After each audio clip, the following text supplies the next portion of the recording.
ABP news आपको रखे आगे। एक और बड़ा राज्य जो बहुत महत्वपूर्ण है देश की राजनीति के लिए, वो है तमिलनाडु। तमिलनाडु में इस बार पहली बार ये चुनाव है यशवंत, जब दोनों सुपरस्टार्स नहीं है, ना करुणानिधि है ना जयललिता है। उनकी एब्सेंस में चुनाव हो रहा है। बीते 2-3 साल में काफी अटकलें लगी कि रजनीकांत आ जाएंगे, कमल हसन आएंगे, दो धुरी बन जाएंगी, चुनाव होगा। रजनीकांत आकर भी नहीं आए, मना कर दिया। कमल हसन जरूर चुनाव लड़ रहे हैं। मेरा पहला सवाल ये आपसे है कि जो प्रदेश की राजनीति स्टार्स के पीछे चलती रही, फिल्म स्टार्स को अपना आइकन मानकर उनको अपना पॉलिटिकल लीडरशिप सौंपती रही, उस जगह पर कमल हसन का क्या स्कोप है? क्यों कमल हसन अपने पोल में बहुत अच्छे नहीं दिखाई दे रहे हैं?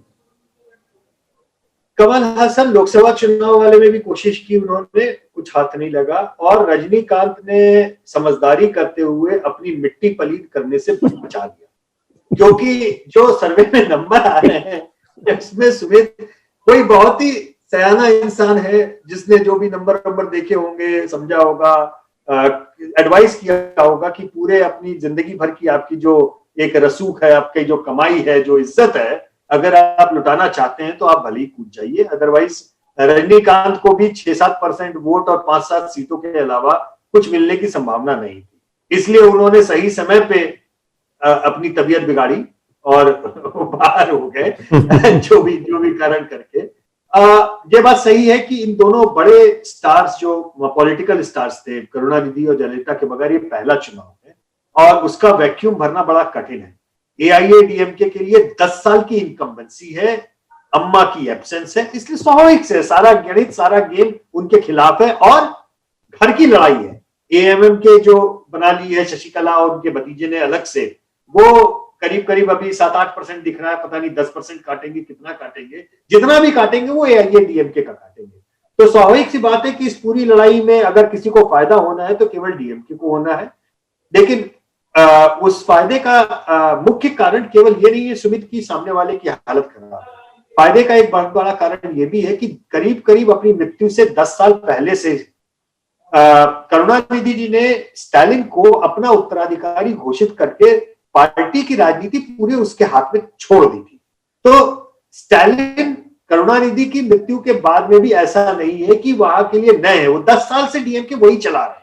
वो बाय डिफॉल्ट पिछले चुनाव में भी एक तरह से आप कहें तो मुख्यमंत्री पद के उम्मीदवार, एक सीधा न कह के प्रॉक्सी तो वही थे। ये माना जा रहा था कि अगर करुणानिधि जीत भी गए तो भी वो अंत में स्टालिन को मुख्यमंत्री बना देंगे और वो संन्यास ले लेंगे।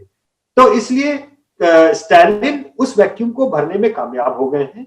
एआईएडीएमके के सामने संकट है, क्योंकि वो वैक्यूम भरने वाले जो दोनों लोग थे, जो मुख्यमंत्री और जो पनीरसेल्वम साहब दूसरे पूर्व मुख्यमंत्री, वो दोनों ही दरअसल स्टॉप गैप अरेंजमेंट्स थे।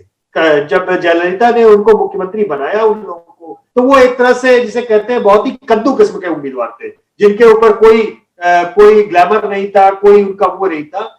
और उनसे जयललिता को चूंकि कोई खतरा नहीं था, इसलिए जयललिता ने उन लोगों को वैसा ही मुख्यमंत्री बनाया जिस तरह से सोनिया जी ने मनमोहन जी को प्रधानमंत्री बनाया था, क्योंकि पॉलिटिकल कैपिटल जीरो था और वो उनके इशारों के बगैर और कहीं ये दोनों ही मुख्यमंत्री पद के लोग जा नहीं सकते थे जयललिता के इशारों के बगैर। लेकिन स्टालिन अपनी लाइन लंबी ऑलरेडी खींच चुके हैं और लोकसभा चुनाव में हम ऑलरेडी देख चुके हैं कि उन्होंने एक तरफा जीत एक तरह से वहां पे हासिल की थी। मुझे लगता नहीं कि उसमें और अभी में कोई बहुत अंतर होगा। केवल एक ही शर्त है कि वो तेजस्वी यादव वाली गलती ना करें। पिछली बार वो गलती कर चुके हैं कि कांग्रेस को बहुत ज्यादा सीटें छोड़ी थी। अगर आप तमिलनाडु का 5 साल पहले का चुनाव देखें, जो जयललिता ने दोबारा जीता, उस समय पे भी ये एनालिसिस हुई थी कि तमिलनाडु में डीएमके के हारने के पीछे की सबसे बड़ी वजह ये थी कि उन्होंने बहुत बड़ी सीटें कांग्रेस को छोड़ दी थी, जो तेजस्वी यादव के लिए कहा कि 70 सीटें नहीं छोड़ते, 30 सीट कांग्रेस लड़ती तो शायद तेजस्वी यादव इस समय मुख्यमंत्री होते बिहार के। तो केवल वो गलती का रिपीटेशन वो ना करें, सीटें उतनी कांग्रेस को छोड़े जितनी कांग्रेस के लिए विनेबल है। तो मुझे नहीं लगता कि उनको मुख्यमंत्री बनने से अभी फिलहाल कोई ऐसा बहुत बड़ा बदलाव अगले 3 महीने। मुझे एक बात और याद आ गई, आप जैसे आपने पिछले चुनाव का जिक्र किया, सी वोटर और एबीपी न्यूज ही एकमात्र ऐसा चैनल रहा जिसने बीते 3 चुनावों में तमिलनाडु को बिल्कुल ठीक प्रेडिक्ट किया है। पिछली बार सब कह रहे थे कि अम्मा जा रही है, अम्मा जा रही है, आप ही ने कहा कि नहीं अम्मा आएंगी, और अम्मा आई, और देखिए 10 साल का टेन्योर पूरा एआईएडीएमके का हुआ। तो मुझे लगता है कि इस बार भी आपका जो पोल इशारा कर रहा है कि अब एआईएडीएमके जा रही है और डीएमके स्टालिन आ रहे हैं। कांग्रेस को एक जगह राहत दिखाई दे रही कि उनका गठबंधन जो है यूपीए का, वो कम से कम तमिलनाडु में स्थापित होता दिखाई दे रहा है।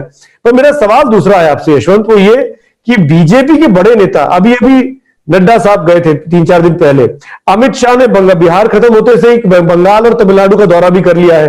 तो बीजेपी वहां पे इंटरेस्ट दिखा रही है। बीजेपी अपने सर्वे में जो हारी हुई पार्टी है एडीएमके, उसके साथ गठबंधन में है। तो बीजेपी ये ताकत क्यों लगा रही है जब ये दिख रहा है कि एंटी इनकम्बेंसी है, डीएमके आ सकती है, स्टालिन ज्यादा बड़े चेहरे हैं, फिर बीजेपी की इस रणनीति को आप कैसे देखते हैं?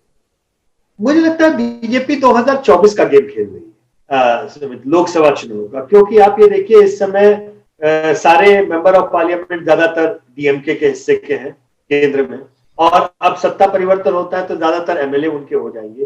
तो ये ट्रिपल इनकम्बेंसी की हम बात करते हैं, वो ट्रिपल इनकम्बेंसीज फिर डीएमके के अगेंस्ट में काम करेंगी, और जो हालत है वहां पे सत्ता चलाने की, उसको देखते हुए मुझे भरी पूरी उम्मीद है कि 3 साल में वो इतनी एंटी इनकम्बेंसी अपने लिए इकट्ठा कर लेंगे कि 2024 आते आते माहौल वहां पे लोकसभा के समय में वो प्रो एनडीए बनने लगेगा। मुझे लगता है कि बीजेपी 2024 के गेम प्लान पे, और उसका गेम प्लान ये होगा कि वो अभी ज्यादा सीटें लड़कर अपना वोट शेयर और बढ़ाए, ताकि लोकसभा के समय में इस अलायंस में एक बड़े हिस्से पे सीटों पे वो अपना दावा करे, क्योंकि जो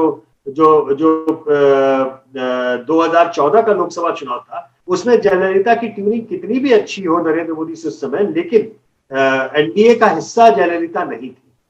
ये हमें नहीं भूलना चाहिए। तो अगले मुझे लगता है बीजेपी का गेम प्लान ये 2024 के लोकसभा चुनाव का ज्यादा लग रहा है, अभी के विधानसभा चुनाव का नहीं। और अपन लोग देख लेंगे, सुमित 20 साल तो हो गए हम दोनों को टीवी पे सर्वे और चुनाव का एनालिसिस करते हुए। आई एम सो ग्लैड कि आपको याद था। ये चौथा चुनाव होने वाला है, और 3 चुनाव आपने बिल्कुल सही याद किया कि अपने लोगों के सर्वे अकेले हम लोग थे जिनका सही बिल्कुल बाकी पकड़। तो अभी तक तो देखिए ये लगता है कि यही है जो तमिलनाडु का मूड है, बिल्कुल ठीक अपने सर्वे ने पकड़ा है। एक चीज और जानना चाहेंगे हम, जब वो मूड ऑफ द नेशन कर रहे थे, प्रधानमंत्री मोदी की पॉपुलैरिटी पर काफी बात हुई, काफी चीजें हुई वहां पर, क्योंकि हमने देखा प्रधानमंत्री मोदी ने जब शी जिनपिंग आए थे महाबलीपुरम में तो उन्होंने लुंगी पहनी थी, फिर जब दिया जलवाया था कोविड में तो वो लुंगी पहन के साउथ इंडियन, जिसको आप क्या कहते हैं उनका नाम शब्द में भूल रहा हूं उसके, वो किया था। तो वो कहीं ना कहीं तमिलनाडु के ऑडियंस को टच करने का मौका नहीं छोड़ रहे हैं। तो ये सब जो सिंबलिज्म है नरेंद्र मोदी का, इसका फायदा कुछ मिलता है बीजेपी को? देखिए 3 राज्य हमारे मूड ऑफ द नेशन में लगातार स्टैंड आउट होते हैं कि पंजाब, केरल और तमिलनाडु, जहां पर नरेंद्र मोदी की रेटिंग प्रॉब्लम है उनके लिए, ये हमेशा से रहे। लेकिन एक अंतर पड़ा है, सुमित ध्यान दीजिएगा कि जो नेट नेगेटिव रेटिंग थी वो अब केवल पंजाब की रह गई। प्रधानमंत्री की रेटिंग केरल और तमिलनाडु में नेट पॉजिटिव हो गई, यानी पिछले 6 साल में जो बिल्कुल गर्त में उनकी रेटिंग थी इन राज्यों में, उनमें से कम केरल और तमिलनाडु में उन्होंने अपनी रेटिंग्स बेहतर की है। लेकिन ये राज्य नेचुरल स्टेट नहीं है बीजेपी के फुटप्रिंट के, और प्रधानमंत्री के लिए अकेले उस तरीके से कुछ करने लायक उसमें नहीं है। ये जरूर है कि 2024 आते आते क्या इनकम्बेंसीज इतनी भारी पड़ेगी कि केंद्र में अगर प्रधानमंत्री पद के लिए उस समय तक कोई बहुत बड़ा चैलेंज नहीं हुआ और कोई बहुत सत्ता समीकरण के वो नहीं हुए, तो क्या उस समय इसका असर होगा?